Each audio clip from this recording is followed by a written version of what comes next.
Hi folks, Chris Mask from Eastlink Community TV's Off the Chip Wagon. Hopefully you and your family are doing well during these unique times and staying safe. If you're like myself, maybe you're a little bored, so you find yourself baking more.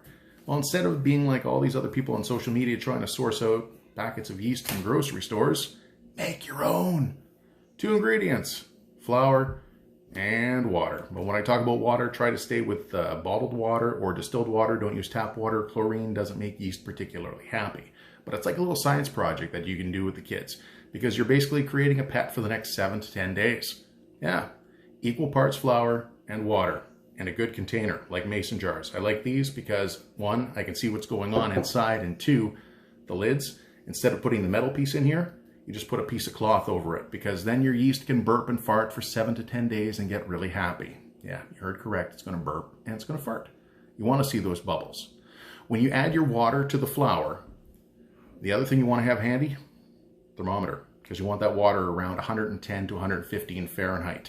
To make sure you get those equal parts, kitchen scale, good way to do it, or you can eyeball it. But whatever you put in of the flour, make sure you get that equal amount of the water plus 2 tablespoons additional of water. You want to even out that moisture. If you want a little hint, try pineapple juice. The extra 2 tablespoons of pineapple juice instead of the extra 2 tablespoons of water, it's going to drop that pH. It's going to start feeding the yeast right off the hot. It's like bringing pizza to the party. Yeah, you'll be the belle of the ball. Put that in the corner. Let it be happy for a day. But day 2 is where you start taking care of it like a pet. You're going to have to stir it 2 to 3 times. And whatever you take out of your starter, because you're going to have to cut it, you're going to have to put back in of equal parts flour and water. That's just replacing whatever you took out. Repeat the process day 3, day 4, day 5, day 6, and eventually this is what you're going to see. This is Homer. You can see how happy Homer is.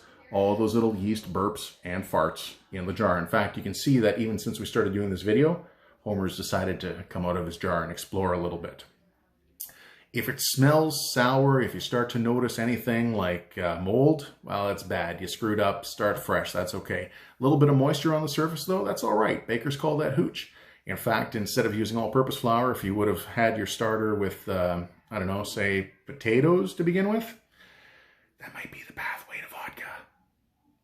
But I mean, rye flour, wheat flour, it's all going to change the taste of it. The nice thing is, though, is that once your starter is all bubbly and frothy like this and well established, you can now switch it over to the fridge where you only have to feed it once a week. But as long as you remember to feed it and you take care of it, you're never going to run out of yeast. In fact, don't even get rid of the discard. Just get more mason jars, and it's like creating a yeast factory. Stay safe, everybody.